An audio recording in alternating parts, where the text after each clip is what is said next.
Hello and welcome to Undercommon Taste. This is a podcast where we create and discuss homebrew content for tabletop RPGs. There's gold in them there hills. I'm glad that you went with that one and not The Hills Have Eyes. Fair. Both would have been appropriate, but... Both would have been appropriate, but again, I'm thinking more, I grew up on the West Coast. The whole, 1849 gold rush is such a huge part of state history and state identity that, it's just everywhere. And so you got to go with the gold rush. I mean, The Hills Have Eyes is West Coast, too. That's over in Nevada, Utah, I think.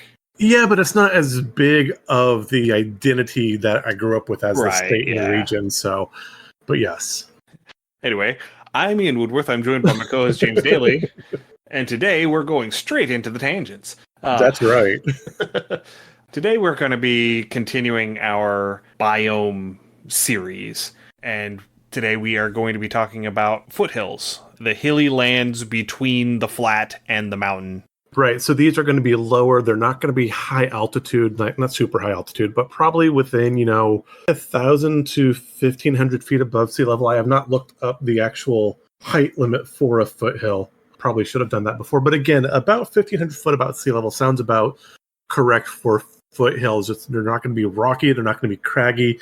They are going to be more gentle in the overall terrain. Yeah, whenever you think about foothills, there are different aspects to foothills, but foothills are the lumpy places before it gets pointy. That's fair. Yes, lumps before points. Yeah, it's the area as it's transitioning into the mountains. It's not quite mountains yet, but it's certainly not flat anymore. Yeah. And a lot of it depends on, primarily it depends on the weather in the region, and a lot of it depends on which side of the mountain it's on. Whether it is going to be this lush green verdant region of lots of trees and animals and wildlife and what have you, or if it's going to be fairly arid and rocky and craggy and a lot of tumbled stone and all of that. You'll find some, generally it'll be kind of scrubland and arid, so you'll have short grasses. Yeah. Generally. It's not, unless it's an extreme case, like if you come off the Sierras, and again, we can talk the reason why. On the eastern side of the Sierras, it is very dry. At that point, it is kind of craggy. We will reach into the reason for that. But generally, it will be scrubby. There'll be a lot of scrub brush, that type of thing, low kind of building up. But you are also going to have, again, depending on if you are the coastal side or the continental side of the mountain, you're very likely to have a lot more river runoff as well, and you're going to have watersheds and things like this as well. Yeah. Lakes actually form fairly frequently in these areas too, so ponds, lakes, these kinds of things are going to be stream or river fed and then run down, will be also fairly significant landscape pieces as well. Yeah, because this is where the water running off of the mountains is going to hit that first spot where it's actually flat enough for it to collect. And so a lot of these are fed by, mountain runoff. A lot of them are glacier melt runoff sort of lakes. Right. I think Lake Tahoe is probably one of the more famous examples of something like that. Lake Tahoe is absolutely beautiful. The road coming in from it from the south is, oh my God, terrifying, because it's... I've heard that. On the western side as you're coming in, so your left side, if you're driving into Tahoe, there is a sheer granite wall. And then on the eastern side, you can see that lake in all its beauty, but it's about 500 feet down. Yeah, and it's about 500 feet almost straight down. Yes. Yeah. God, I hate those roads. There are several roads like that in West Virginia, too, where, you're going up and over the mountains, and basically they carve a shoulder into the side of the mountain, and you just hope that whenever you're coming around this corner, you don't meet a coal truck that's in the middle of the road, because your options are drive headfirst into the coal truck, drive to one side into the side of the mountain, or drive the other way off the mountain. Yeah, that's... There is no intermediate choice. No. Yes, the Sierra has many roads like that too. I hate them. I'm not afraid of heights. I am amazingly wary of cliffs because I have a habit of falling off of them. We're going to have to talk about that later. Because, we will, yes, because it's happened more than once. And that detail is something that we need to explore at a later date. So again, getting a little bit back on topic, another term that you sometimes see used for foothills is Piedmont. I am using the bastardized American pronunciation because I'm not entirely certain what the Italian pronunciation is really actually supposed to sound like. It is an Italian term, but it is heavily Frankified because the Piedmont is a region in Italy, the area around the city of Turin in northwest Italy, where it butts up against France and Switzerland. So there's a lot of cultural interchange between French, Italian, and German speakers in that region. As will happen, as Caesar crossed the Rubicon, it was pretty much in this Piedmont region, returning from Gaul for, various purposes. Now, this would have been great about 2 weeks ago when we could have talked to, about the Ides of March. It would have fit right in, but I'm going to go ahead and throw in my Roman references now, damn it. Yeah, well, it is what it is. So Piedmont is literally just the Italian or the French for foothills. Pied is foot, mont is mountain, so foot of the mountain's feet, if you will. So yeah, the two terms can be used interchangeably. Piedmont with a capital P is a distinct geographical region in the United States. It is the hilly region between the breaks, which is where the rivers that empty into the Atlantic hit their first waterfall. It's a very sudden, very clear demarcation line where a different geological region starts. A lot of these falls are very small. They're often just a little bit more than rapids. You only have about 2 or 3 feet in elevation height, but it's enough to stop boat traffic because you can't take a boat up a waterfall for whatever reason. Strangely enough, yeah. But it's between that break where the tidewater stops and the Piedmont starts. It goes all the way up to the edge of the Blue Ridge Mountains or the Appalachian Mountains, depending on how far north or south you happen to be. Because I don't believe the Blue Ridge Mountains actually run the whole length of the Appalachian Mountains. I think they do not. Yeah. They're just a section of that. So it runs from, I believe, the southern portion of Pennsylvania all the way down into some of the northern parts of Alabama. The Appalachian or the Blue Ridge? No, the Piedmont. The Piedmont itself. Okay, yes. Yeah. Okay. So it is this hilly region that is not quite mountains.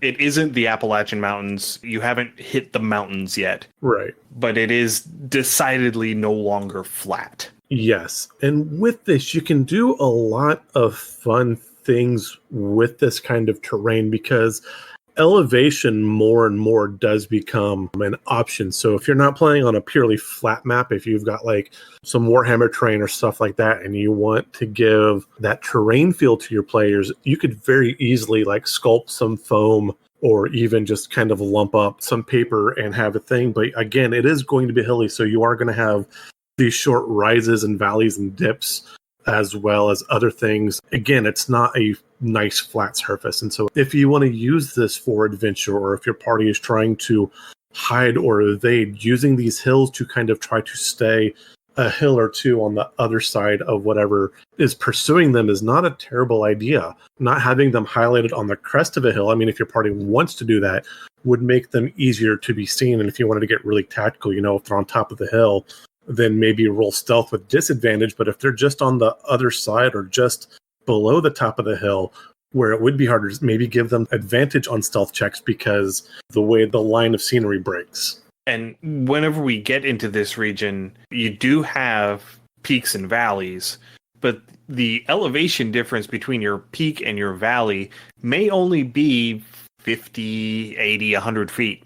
If that. And a 100-foot difference between the two is actually pretty substantial for this particular region. But that would be a reason why a lot of your settlements that you're going to find in these regions are going to be set up on top of a hill. Yes. Because you will be able to command a view of everything around you, and it makes it much more difficult for somebody to come up and attack you whenever they have to come up the hill to do it.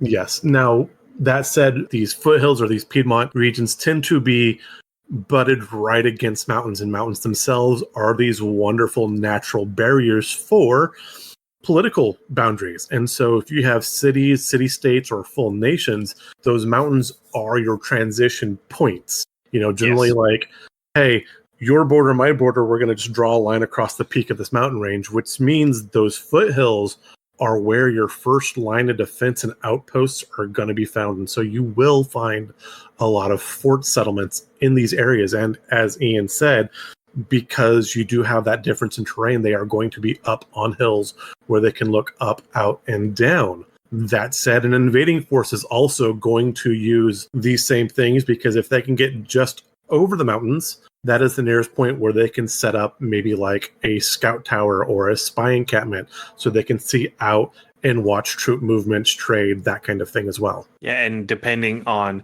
how close the next peak over is, Oh, yeah. it may be close enough to where they can set up siege engines on that hill and just start lobbing things across the valley into the town. Yeah, because if it's down, again, you were getting that extra range. And again, kind of going back with that, even on a player level, if you're using this change in elevation in the map, again, 30, 40 feet, that's your player's movement, but uphill, I might say that is challenging terrain. So maybe you can make 15 feet in a turn. But if I had a rogue on top of a hill and he's shooting down at some critter or some NPC, I would totally give them advantage on that attack roll, because again, they are from a raised elevation. I mean, even melee attacks.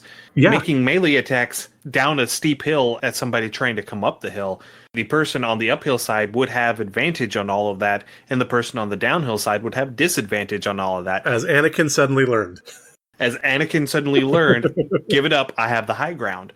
And as somebody who has done heavy combat in medieval reenactment, I have fought on a hill.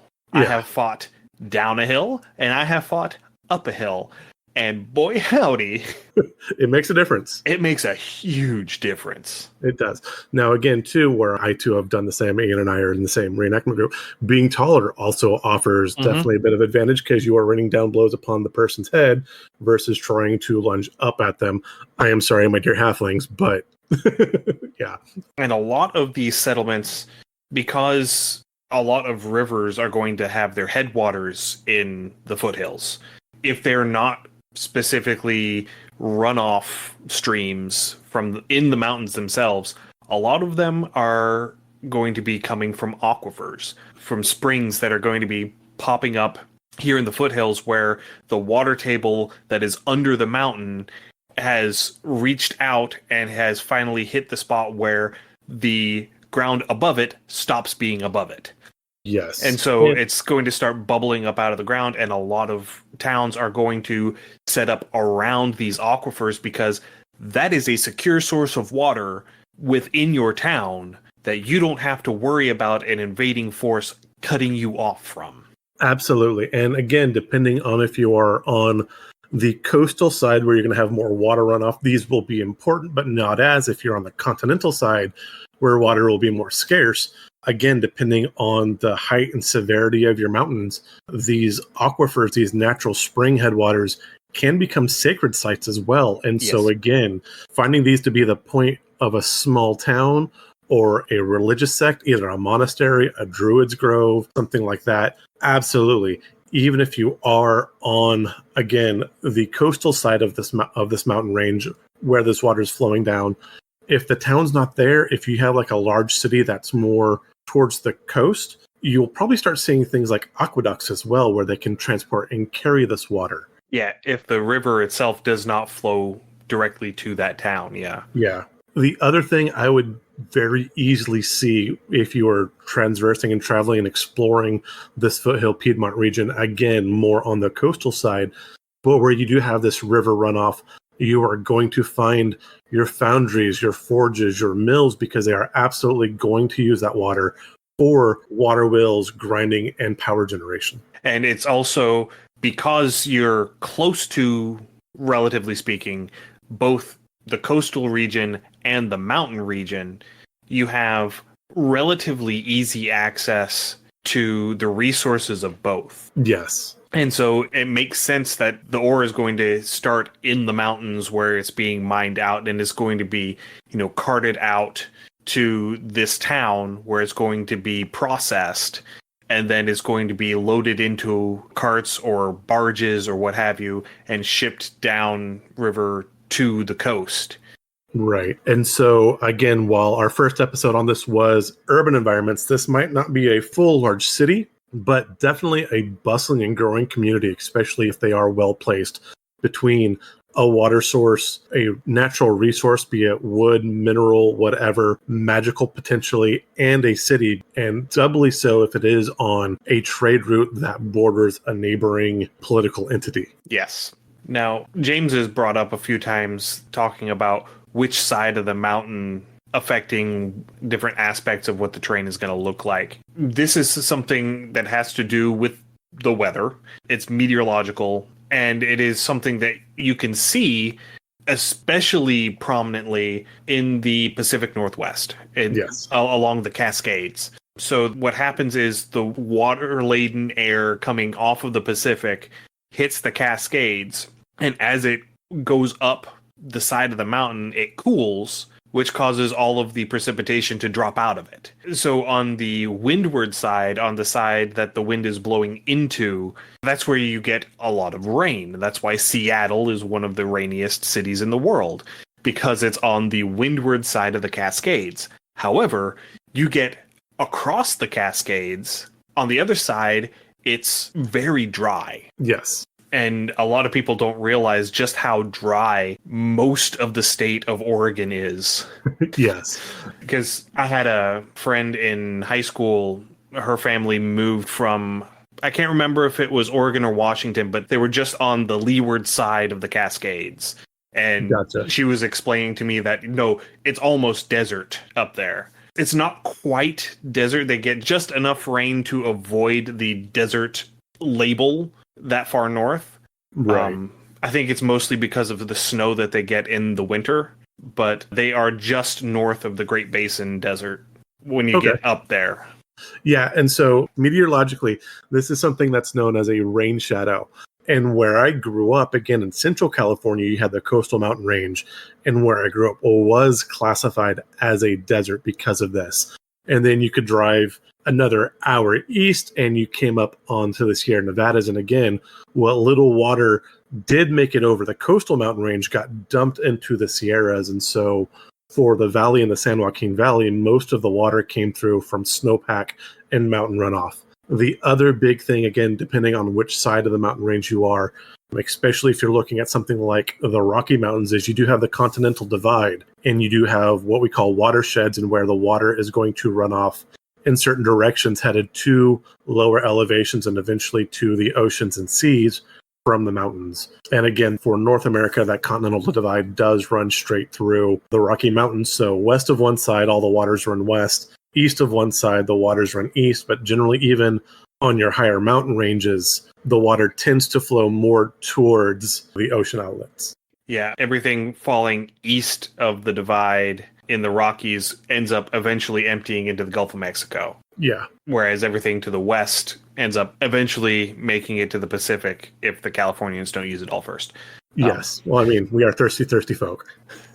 Well, whoever decided to grow vegetables in the desert, it's their fault. Well, that is a weird thing. And while the San Joaquin Valley is a desert because, again, the amount of rain that falls, we get like 9 inches or less rain a year. I think at one point it was 11 inches. It's somewhere between there.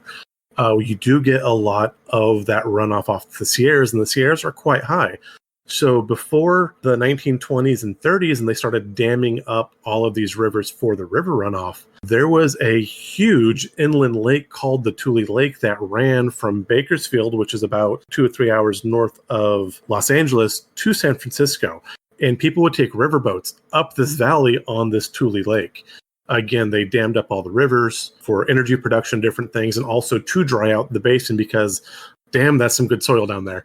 Most of North America's agricultural products are grown in that region. I think it's a good 60%. Something like that, yeah. That said, with all of these huge atmospheric rivers that have been hitting California the past year or two, that Tule Lake has said, fuck your dams, and has started reforming, which is quite impressive and very frightening for the people that have their homes in the region now. Right. And if I recall correctly, the industrialization of agriculture in the region also coincided with an abnormally wet stretch. Yes. A period of like 30, 40 years where the region got more rainfall than normal. And it just happened to coincide that way.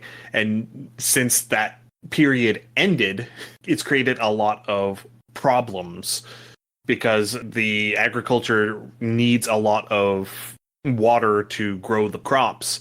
But the big cities downstream from them also need that water to, keep people from dying. Like I said, we're thirsty folk.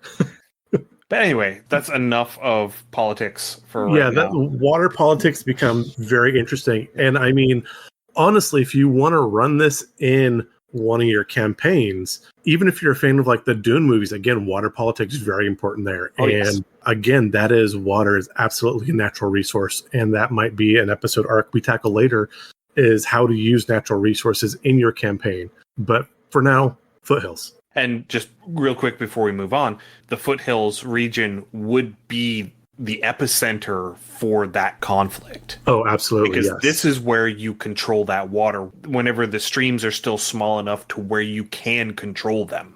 I control the water, I control the universe. But no, again, so these foothills are going to have a large number of possibilities for some sort of urban, sentient, humanoid development. We've talked about fortresses. We've talked about trade towns. We brushed up briefly against mining. You are going to have mining communities. These might be smaller, but boom towns could definitely pop up over like the discovery of an ore vein. I think you're absolutely going to find things like dwarves and hill gnomes in this region because this is their area. I mean, other than the deep rocky crags of mountains, right here is where you're going to find them. Halflings are probably going to be fairly common in this region too. And so if you want to start trying to introduce these species more like, hey, where I'm going to stick my dwarves, they don't have to be on a mountaintop. They would very commonly be here in these foothill and Piedmont, especially too with the dwarves. And again, talking about your gnomes and your halflings and stuff like that, talking about where you're going to have those foundries and those workshops. You could have these huge workshop communities kind of building up. And if your party is needing a very specific item, maybe not necessarily a magical item, but a well-crafted item, it would probably be a good place to find things. You probably might be able to find well-crafted items. Finding a community of crafters in the foothills might be where your party finds their first +1 weapons or armors that they can purchase. I don't know about that because this speaks to me as this is the place where ingredients are from. This is where the raw materials come from. This is where you go to get the high quality materials. But that doesn't necessarily mean that this is where you're going to go to get the craftsmen who are working those materials, because those craftsmen are quite often in large cities. They are, but I am thinking of like the artisan that you would find in like Rome or medieval Europe, or because they have been able to purchase their own land, they have set up their own workshop, they have developed their own water wheel, they have a handful of apprentices, and they are tired of the guilds. They don't want to deal with the politics, and so you get those one or two that aren't just craftsmen, but are literally artisans at their work. And they have withdrawn so they can do what the hell they want to do, and they don't have to worry about filling a slate of orders. They can make one or two pieces as the muses direct them. Right, yeah. So the point that I was going to make that I found, Verdigris is going to be a foothill town. Yes, absolutely. Just the way that we have been building it up over the episodes, Verdigris is absolutely a foothill town. Yeah. This is a mining community in the foothills. So that's the sort of vibe that you're going to get here. Right. With that, I would say, again, this is probably going to be lower in the foothills because there will be an area to do some farming, as we have also discussed, which, again, the foothills are not tenable. Again, there is plenty of good land. You might have to do some leveling or terracing, maybe, but it would be very minimal. I mean, depending on the size of your plots, if your plots are fairly small, you can find patches of flat enough ground. Yeah, and by small, we mean probably like 1 or 2 acres. Yeah, at most. Unless you're incorporating some sort of magical contraptions, you're probably not going to have 3, 4, 5 acre fields of crops that are going to be managed by hand, because that's just entirely too much for individual people to manage by themselves. That's why we didn't see the rise of these big industrial farms until after the advent of all of the various mechanized farm equiment. Correct. Or unfortunately the slave trade, but we will politely say that was bad, and we're going to back away from that topic, though. Yeah, we're not going to do that. Yeah, it was used, unfortunately. Don't put slaves in your games, people, please. Anyway.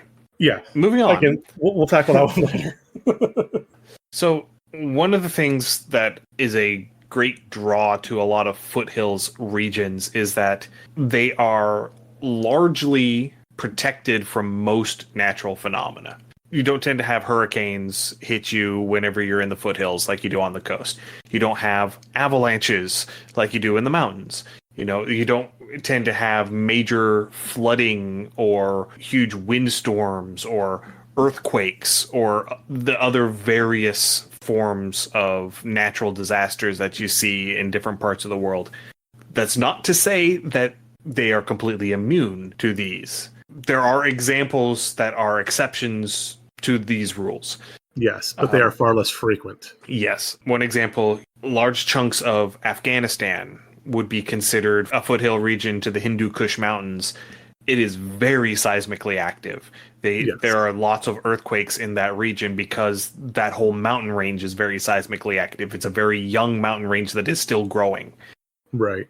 Again, going to California, the foothills themselves don't have the epicenters of earthquakes, but again, where you are on that eastern edge of the Ring of Fire, the earthquakes that do hit will affect the foothills. So there will be some feeling of it, but it's generally not disastrous. Geologically, I think the biggest story you would have from a foothill would be if you had an active volcano up above and it was large enough, you would have a lava flow possibly coming down because you have natural gorges and valleys that have been carved out by various rivers over time. So lava would flow through that region.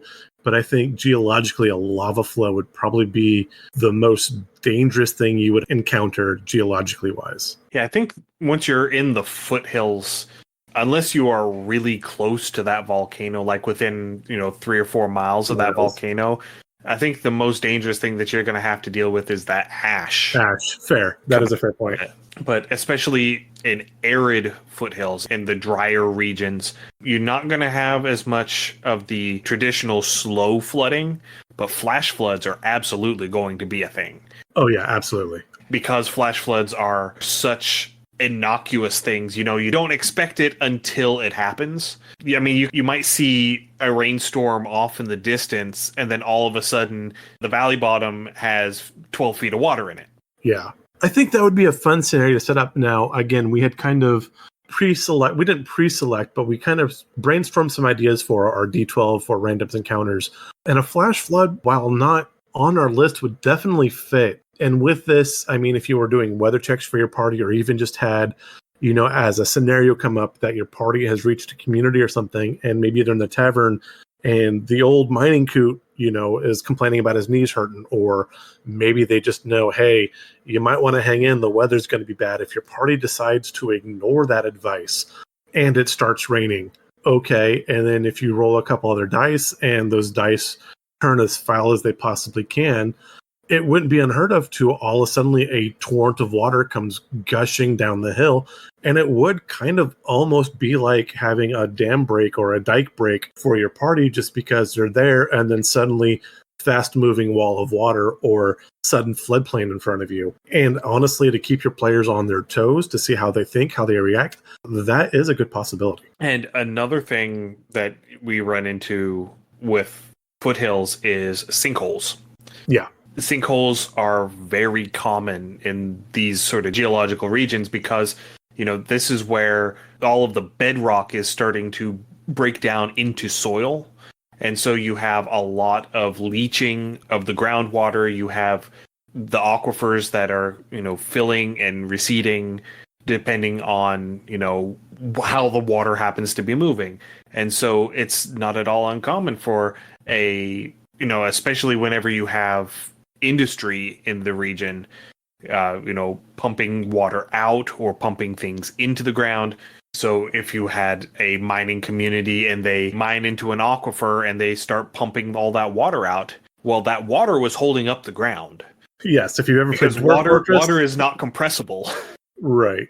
And if you played Dwarf Fortress, this can be an issue. Yes, and so they start pumping the water out, and then all of a sudden the ground collapses into the aquifer. So yeah, these sinkholes are definitely a thing. This also leads us, and again, it's going to be more higher up in the foothill range, closer to that mountain transition. But a cave network will absolutely be something your party could come across as well. And so if you have a group of bandits, they might use this cave as a base or a holdout. Again, might be a place where someone fleeing detection is going to try to hide. You're also going to have large denning animals, perhaps a Dagron or three, are going to use these caves as home base and can definitely be something your party finds out if they poke their nose in. Yeah, and it can also be a way to access the Underdark. Yes, absolutely. It can absolutely be a way for you to find a way into the Underdark. It can also be a way for the denizens of the Underdark to find their way to the surface. Yes. Yeah. Sometimes the Underdark finds you, my friend. Yes, it does. The Drow and the Dwergar are both known for coming out and doing raids on the surface periodically. They just want to have a light party. There's certain definitions of party. This is also one of the regions where the wildlife will likely be most dangerous. Yes. It would be between foothills and jungles, I think, where you would find the most dangerous wildlife for slightly different reasons. You don't really have the dense settlement in the foothills that you would out closer to the coast. So you tend to have more opportunity for interaction between people and critters. There's a reason why the French and British fur trappers did a lot of their trapping work here in the Piedmont, is because that's where the critters were. Exactly. But you're going to have your larger predators, you're going to have your bears and your wolves and your mountain lions, but you're also going to have your larger prey animals, because that's why the larger predators are there. So like your deer and your elk and your boars and your moose. You will have your large herding animals, those that travel in herds. You will have your predators that are solitary. With these, we're both focused on mammalian critters. But again, with the difference in height, depending on which side of the mountain you are, when you're getting sun, because you're going to get a lot of direct sunlight and then you're going to have a bit of shade, reptiles will actually do fairly well in this region as well. And so if you want to start throwing in some of your scarier reptilian critters, or more cold-blooded critters, even your amphibians, though they would be more towards your rivers. With that shift in sunlight, they are going to have more ability to temperature regulate, and so they would also do well here. Yes. So the people that you're going to find here are often going to tend to be sort of the rugged individualist types. So you're going to have your various outdoorsmen, you're going to have woodsmen, and you're going to have trappers, and you're going to have just general survivalist people who want to get away from society, and you'll have your outlaws that have to get away from society. I could see real easy here having some of your barbarian clans, especially if they tend to be more migratory. Again, between the flatlands, the foothill, and the mountains, depending on where they are at, because this can be a wide open area, and as we said, it won't be as dense. Another big thing is, depending on your type of monastic community, if they're not being completely sequestered, but they want to be largely away from the cities, but close enough to be able to interact and help, you will find monasteries in this region as well. And on the other end, you'll also find cults. Yes. Because this is where the people from town can get out to where they're far enough away from town to where the people in town aren't going to bother them. It's far enough to get away, but not actually get away, if that makes sense. Right, yeah. This is where you sneak out for the weekend and like, hey, where'd Jim Joe Bob go? Oh, they just got out in the hills for a weekend, and Jim Joe Bob is cult member or leader of a dragon cult or something like that. They can get out and away and be largely unseen. And speaking of your monastic orders, for the same reasons, this would also be a very good location for a lot of druidic circles. Yes.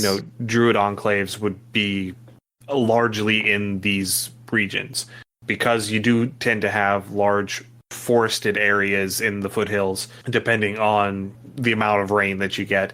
You do tend to get most of the different terrain types here. And again, too, like we talked about with the spring for the aquifer, these can become holy or relic sites, holy sites for people to kind of, so I mean, having a spring, very easy.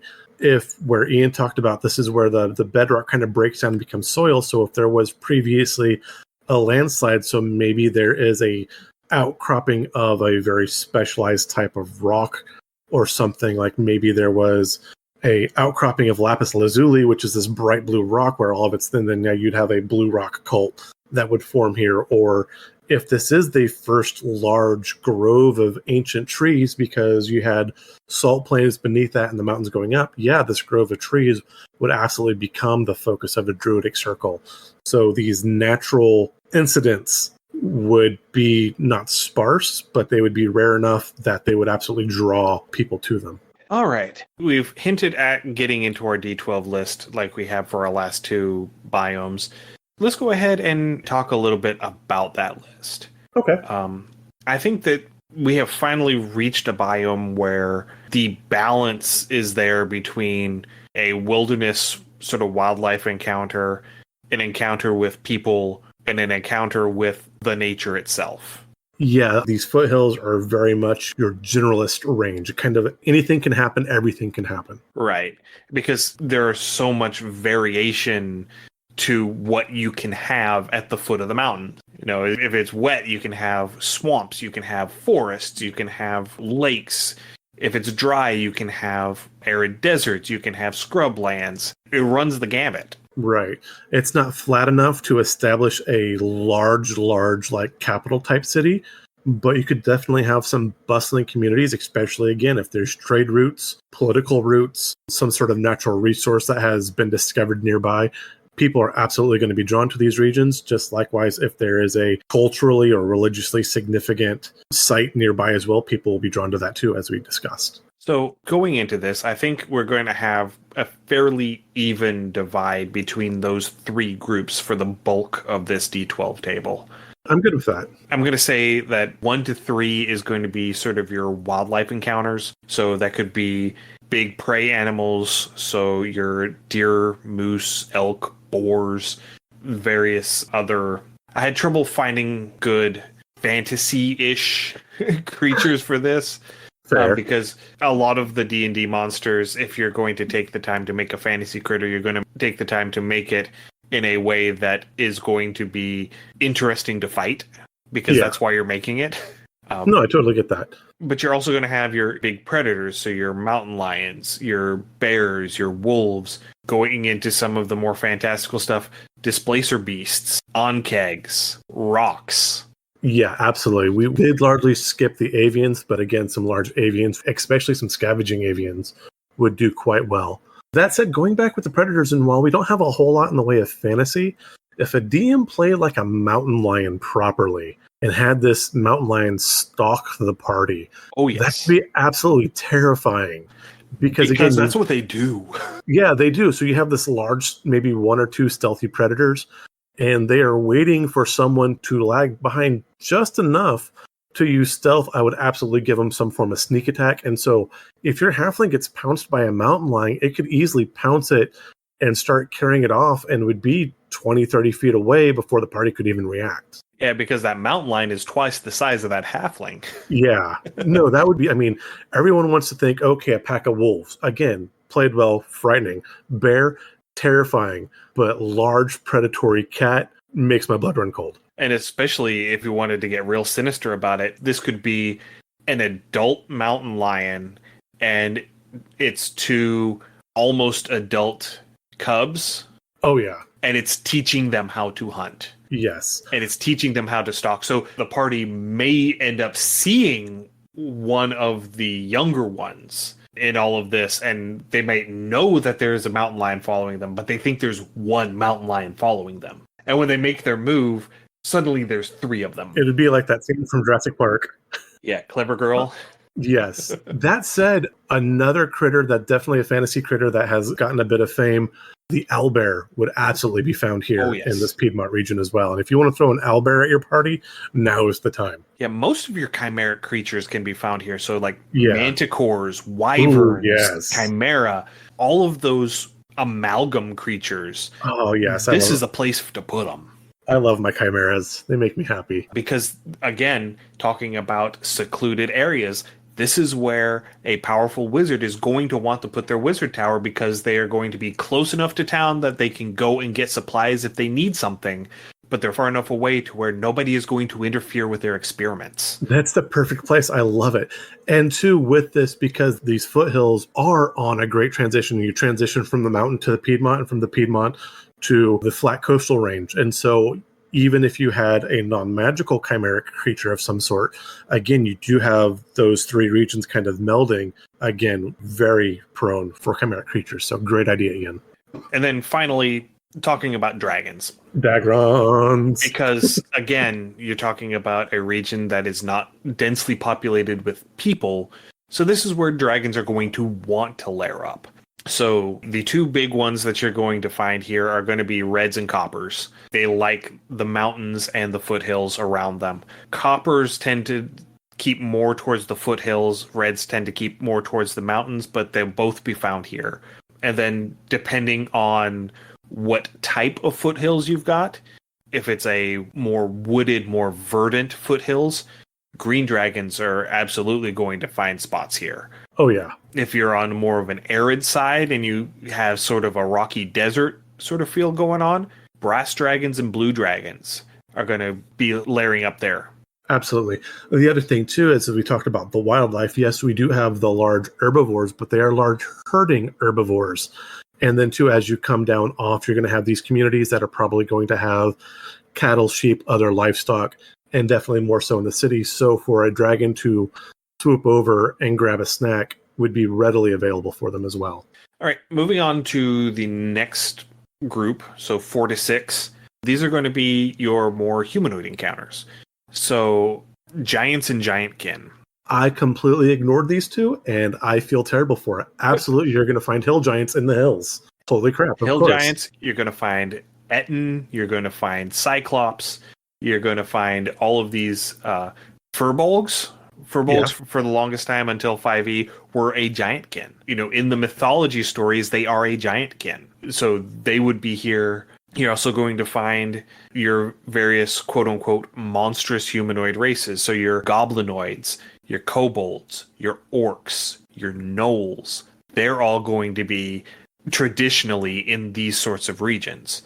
Now, again, tying back in with these two, you have the giants, we have dragons. This is one of those bits of lore that has been less pronounced in 5th edition, but there's a long-standing traditional feud between the giants and the dragons. And so if there was going to be some sort of beef on one side or the other, and you wanted to make your party make a choice between a faction, this would be a great place to do that. Oh, yes. And again, as we mentioned a little bit earlier, your various rugged individualist humanoids. So you're going to have outlaws, people who can't go back to town because they're wanted for some crime or another.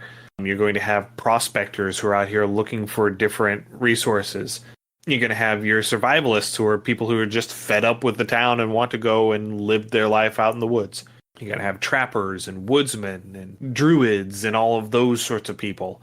I kind of want to make a D&D prepper, and he's either thinking like some cult's going to come and wipe out the city, or maybe a dragon or something, but like he's building up his little hovel, and he's got like an underground basement that he's lining with bricks and food and stuff like that, and he's just outside the city getting ready.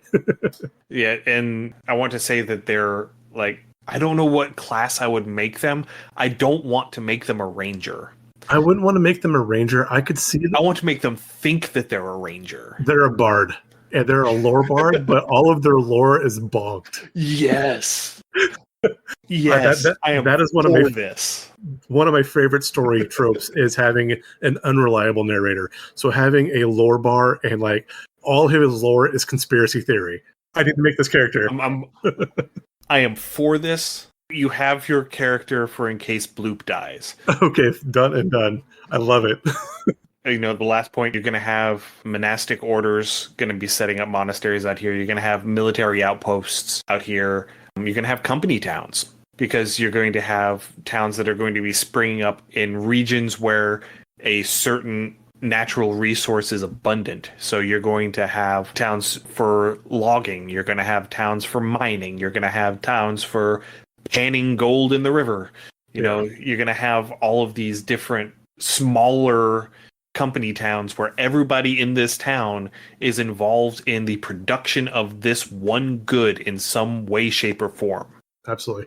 One of the things that we didn't mention that happens sometimes, and this is, I'm thinking more towards like the Black Sea and the edge of the Caucasus Mountains, but they do have natural naphtha deposits that kind of seep up from the ground, and those tend to be on the edge of that foothill region as well. So like a natural oil product that has to be later broken down and distilled would be another natural resource to find. Yeah, and there were regions like that in Britain that were largely cleared out at the beginning of the Industrial Revolution. Yeah.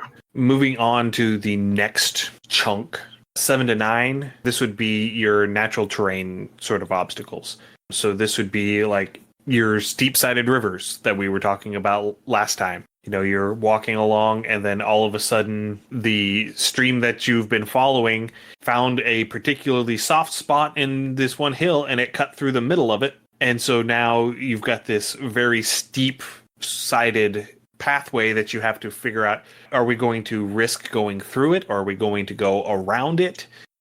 What's going to lie on either side of this? Yeah, no, that's perfectly acceptable. Again, even if it's just maybe it's flood season and that river is wider than you were expecting, instead of it being, oh yeah, it's a 6-foot river, you can get across it. Maybe now it's 12 or 18 feet across and you have to figure out it's moving. So do you try to ford it or are you going to try to find a ferry? How are you going to get across this river? Are you going to caulk the wagons? Yeah, exactly. I was going to use that line last time, and you kept talking, and I missed my opportunity. Oh, boo. And so I'm getting it in now, damn it. So other things, mudslides are going to be fairly, I don't want to call them fairly common, but they are going to be more common here than in most other places because you have the elevation difference, and it's a softer soil, and so if it gets wet, it's going to start moving. Honestly, even beyond a mudslide, because again, you do have these changes in elevation that are fairly frequent, and while they're not necessarily severe, if your party's sitting there and your paladin's wearing full plate and stomping through the mud, and that mud shifts and gives way, make an athletics check to see if he can keep his feet. They can keep their feet. Do they take damage? Does their armor get gunked up with mud? Maybe they fall and a rock becomes lodged in an arm plate and they can't move an arm until they take like a wisdom check or an intelligence check to say, hey, this is what happened to my armor. Possibly like a strap breaks on a shield or something like that. You can do a lot with just a relatively simple fall. Right. And, also if it's soggy, if it's been raining, the roads in these regions tend to not be as developed as the roads closer to the coast where all the people are. So it may just be a 2-rut cart path. And so it's going to get muddy and mucky, and it's going to be hard to walk along the roads.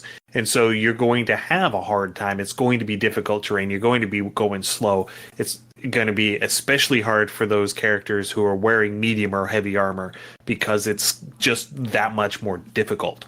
That said, we discussed the possibility of a flash flood earlier. This would be a great place to kind of, flash flood, just kind of slip that one right on in. Absolutely, because, that would be the scenario where it would happen is because the ground is saturated. There's no way for the ground to absorb more water. The water has to go somewhere. It is coming. And so if you had this sudden torrential drop of rain, because sometimes you get just the heavens part and dump buckets. So yeah, I am seeing this campaign. I'm seeing muddy ground. I'm seeing these ruts. I am seeing heavy rain. It's cold.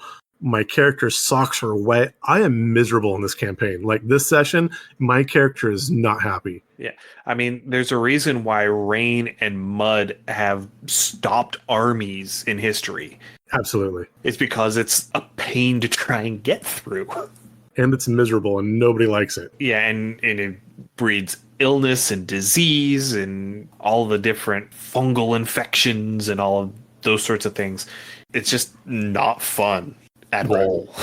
Another thing that we touched on, but we haven't really gotten into a lot, dense vegetation. Yeah. Again, if you're on the continental side, it is going to be more scrubby. That's saying on the coastal side where there's more water, you are going to have more of these riparian zones. So you are going to have dense underbrush. Yeah, and depending on whether or not this area has been settled yet, Yes. this could be absolute wilderness, like true wilderness. Oh, nice. And so you are literally blazing a trail through here. You are making a trail for other people to follow, or so that you can follow it to get back out. Absolutely. And going through here with this dense vegetation, you are absolutely setting your party going back up to, 1 through 3 and being set upon by some sort of predatory animal, because this type of dense vegetation is where a lot of these herd animals are going to come through and eat. And your party, by and large, doesn't have much in the way of thick hide, horns. They're primarily soft, pink, and squishy. Right. Yeah. So on a 10, I'm thinking something along the lines of a man-made landmark or settlement. Okay. So you coming across this small town, you're coming across a homestead, you're coming across a military outpost or a monastery or something along those lines, or this would be a great place to come across those abandoned ruins. Perfect. This could be one of those many towns that started and either it didn't succeed and everybody left, or it could be like one of the mining ghost towns where the resource was used up and so everybody left. There are all sorts of different things that can be causes here. It could be that this was a military outpost and in an invasion several centuries ago, it was overrun. And so this is all that's left. I wouldn't even go as far as it could be as recent as a few months ago or a year ago. Yeah, absolutely. Hey, we know it's there. We had to abandon the post. Things had resolved since then. We just haven't had the time or resources to reclaim it. You could probably find a couple goodies in a spot like that where people had to leave in a hurry. They're not packing everything up. And if you've got a rogue or someone that wants to do some exploring and maybe pick a few locks, great place to have fun. Yeah. So moving on to 11, I'm thinking 11 is going to be some sort of natural landmark or point of interest. Something like a waterfall or a lake or an especially large tree or grove of trees, or something like the entrance to a cave network if you're getting closer to the mountains. Yeah, I like these. Again, these can probably be cultural or religious sites as well. And so I could easily see something we haven't talked about much, that one of my classes in school that we discussed, that I could see this as being a pilgrimage point. It's a natural landmark, and it's not necessarily bustling, but people that are going to a certain point, this is a landmark they definitely check off. So it's not a huge community, but there's probably a steady small flow of people, maybe like 2 or 3 groups on any given day show up at this point because it is a landmark. Right. And this could also be a thing where, speaking of a pilgrimage, the pilgrimage may be we have 9 monasteries in this region that follow the line of the mountain. And the pilgrimage is to go from monastery to monastery along the line. Yeah. Sort of like the Via Compostela, that pilgrimage through Spain. Yes. So it could be a thing like that where it could be, say, a nature god or, a nature god would be the most logical choice for this. Yeah. But would be a pilgrimage where you go from site to site. It's not you go to the one place. It's not like in Islam going on the Hajj to Mecca. It's more of a multi-stop thing. Yeah. And I may get that wrong. There may be multiple stops on the Hajj, and I just only know about the big one in Mecca. But I think that the Hajj is primarily just going to the Hajj, to the Kaaba in Mecca. I believe that is correct. Not 1,000%, but that does sound correct. If I am wrong, please let me know. Yeah, no, please. We would love to know better. And yes, if you can educate us, we'd be more than happy. And then finally, if you roll a 12 on this D12, this is going to be some sort of boon. It can be a helpful individual out in the woods. You may come across that woodsman who happens to know exactly where the thing you're looking for is and, has a roof that you can sleep under for the night, to dry out your clothes and have an actual real meal and maybe not be sleeping in a real bed, but, sleeping not under the trees. You don't have to worry about the, tree roots in your back. You have a nice straw-covered floor that you can sleep on and be dry. After rolling a strings of 7 through 9s, a warm meal and dry socks sound wonderful. Absolutely. Yeah, it could be that. It could be you just happen across a particularly valuable resource out in the wilderness. Yeah, again, you could find a lockbox or a cache of some sort. The other thing is, again, where we've talked about these rivers and these mining communities, you could probably find like an outcropping of uncut gems, or maybe you're looking in the river and you haven't panned it, but maybe a glint of gold catches your eye and you find 2 or 3 gold nuggets just sitting in the water and you're yoink. Yeah, absolutely. Yeah, that could be a really great thing, because, a small gold nugget could be the amount of gold that is in a single gold coin. And so now you're out here in the wilderness and you have basically found free money. Yeah. Oh, noes. Oh, no. But yeah, those are the sorts of things that I think you would be able to really get some mileage out of. Yeah. I think with the foothills, again, where they are this wonderful transitional area, they're very much a liminal space between so many different things. They can get a lot of use. And so unless you're specifically going for a mountain hike or a jungle crawl or a coastal walk or something like that, you probably can focus a large part of your party's quote exploration in this foothill region. It is fairly balanced and there's a lot you can do with it. There's a lot of scenario for random encounters, some combat, adventure hooks. I mean, there's a lot that can be done in this region. This region is really rich for opportunity. Yeah. Well, I think that we've pretty well covered it for today. Yes. I feel good with what we have put out. I feel like what we have here is really usable. We have some great story ideas that we've come up with. We've found your next character. Yes. For when your mushroom druid bites it. But I love my mushroom druid. I love your mushroom druid too. So thank you everyone for joining us today. If you have any comments, suggestions, or ideas, send us an email, undercommontaste@gmail.com, or send us a direct message through our Discord. You can find a link to the Discord in our show notes. We are also on Facebook, Instagram, TikTok, YouTube, Twitch, BlueSky, Mastodon, on all of those at Undercommon Taste. We are on Patreon, patreon.com/undercommontaste. That's where we put our write-ups when I get around to getting them done. If you want to help support the show financially, you can come and become a patron, or you can come to our itch store, undercommontaste.itch.io, and pick up our liminal horror adventure Beneath the Lake or my solo RPG Forever Home.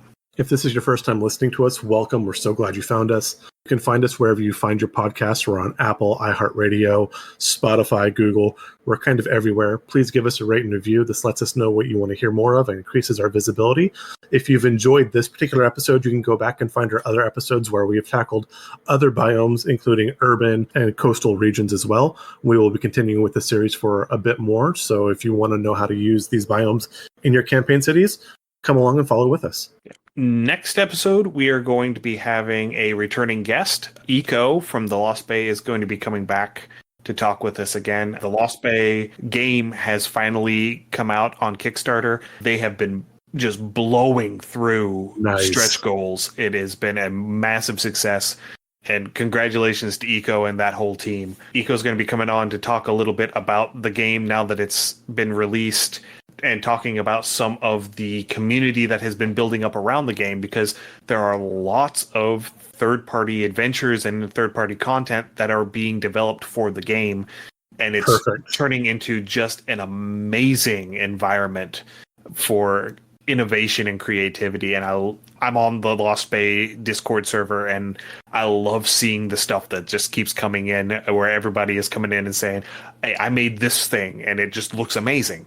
I love when a community takes off like that. Oh, it's great. So Eco is going to be joining us. We are not going to be live streaming this one because it just isn't coinciding with everyone's schedule. Also because he is in Europe and 5 hours ahead of us. So it makes it difficult to try and schedule the live stream like that. Yes. But yes, stay safe, everyone, and we will see you all in 2 weeks.